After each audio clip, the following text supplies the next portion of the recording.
Hi, my name is Mike, and today I'm going to be talking to you about the storage that I use for editing photos when in Lightroom and so forth. Now, I have two different computers that I use for editing photos. One, my primary is here, and this is my desktop computer. It's a Mac Pro.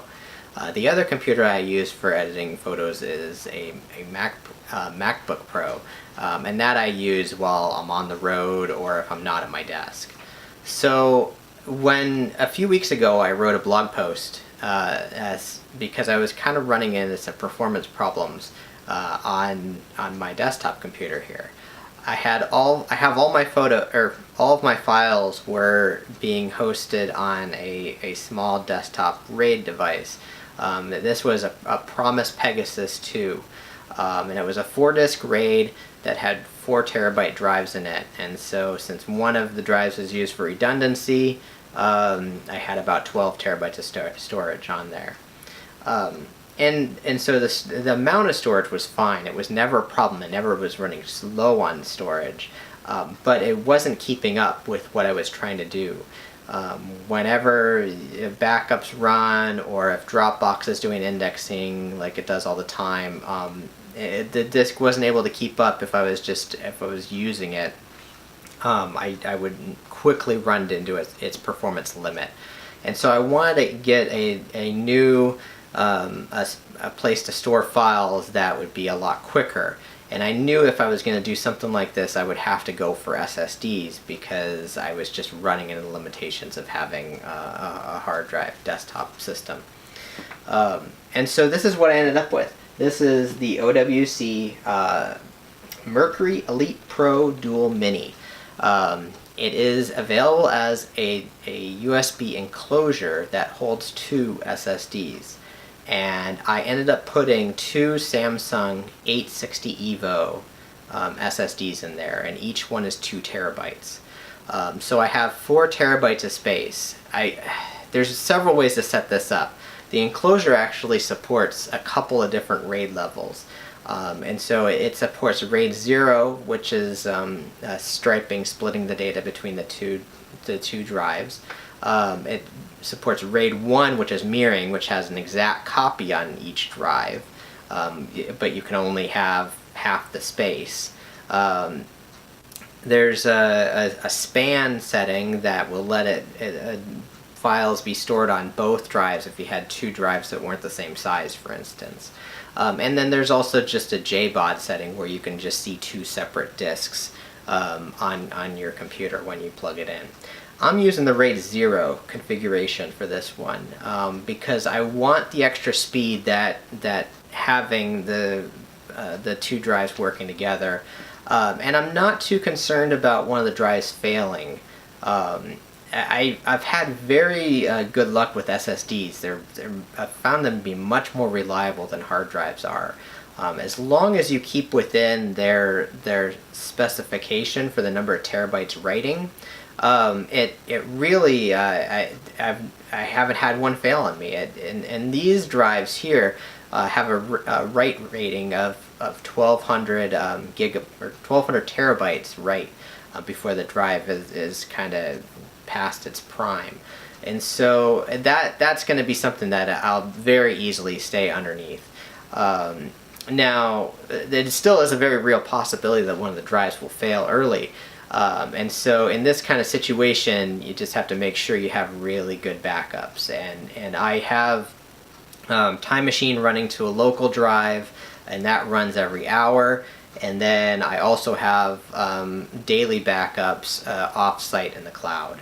And so that work, I think, will work just fine for what I'm doing. If one of the drives dies, then I just have to spend the time setting it back up is really all I'll lose there. So now I have 2 drives instead of just 1, though. And so this kind of brings up a kind of how is this going to be set up? I can't put all of my drives on, or all my photos on this drive because they will not fit. And so I still need to use the desktop RAID system for the photos.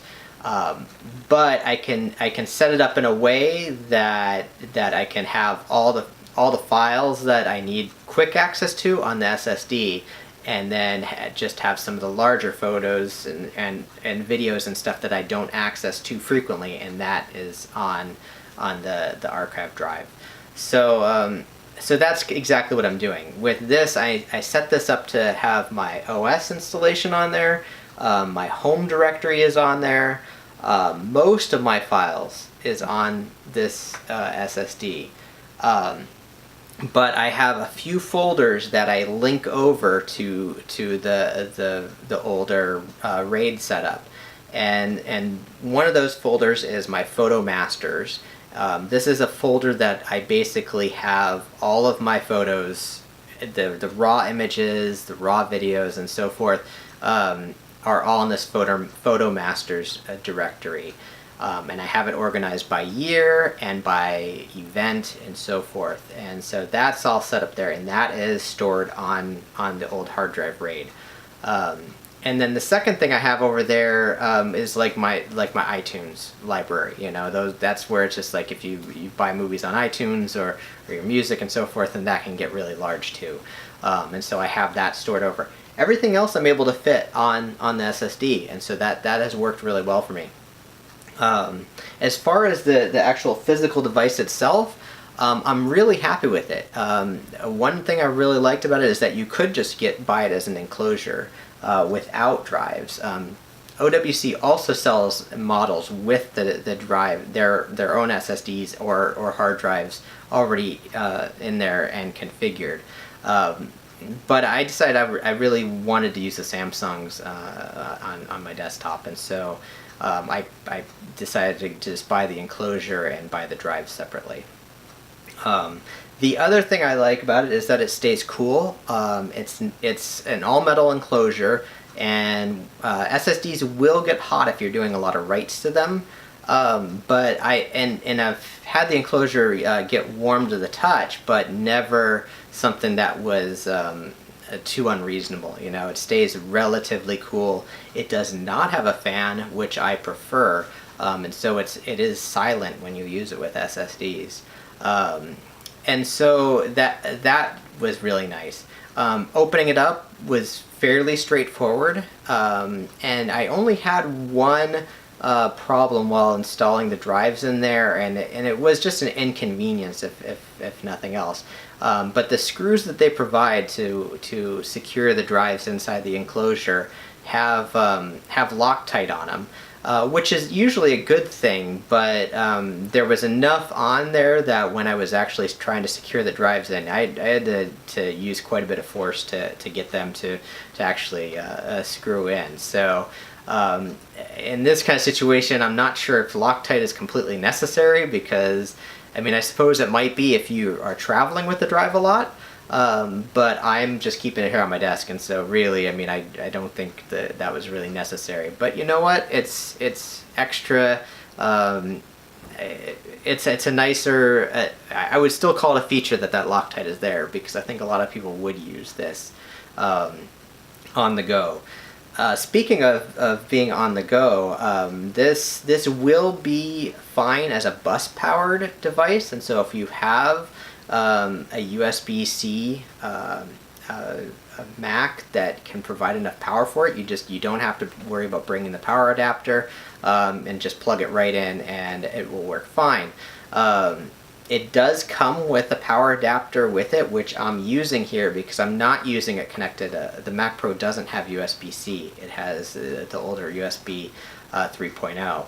And so what that means is that I'm using, I didn't even try it as a bus powered. It might work, who knows, but I have it plugged into the power adapter, and then I also lose a little bit of speed from it.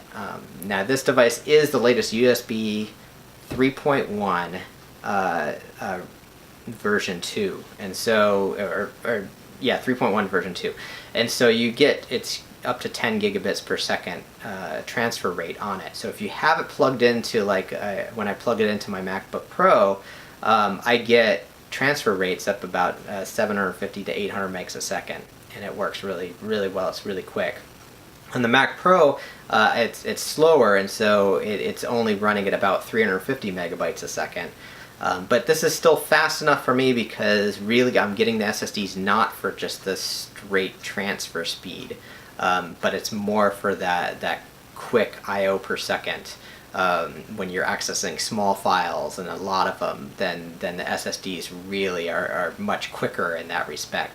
And that doesn't change even when I'm connecting it to the slower Mac, the Mac Pro with a slower USB connection. It's still plenty quick enough. And next year I'll probably upgrade the to a new desktop, and that will have the later connection in there too. So I like that this enclosure will grow with me. So yeah, that's how I have things set up right now. So far, it's actually really working well. It took me maybe a half hour to set it up with having a couple of folders linked over to the other RAID system. But otherwise, once I was able to get those links set up, everything has worked without any problems. I haven't had any issues with this. Once I plugged it in, it's worked perfectly. So yeah, it really is working out well for me.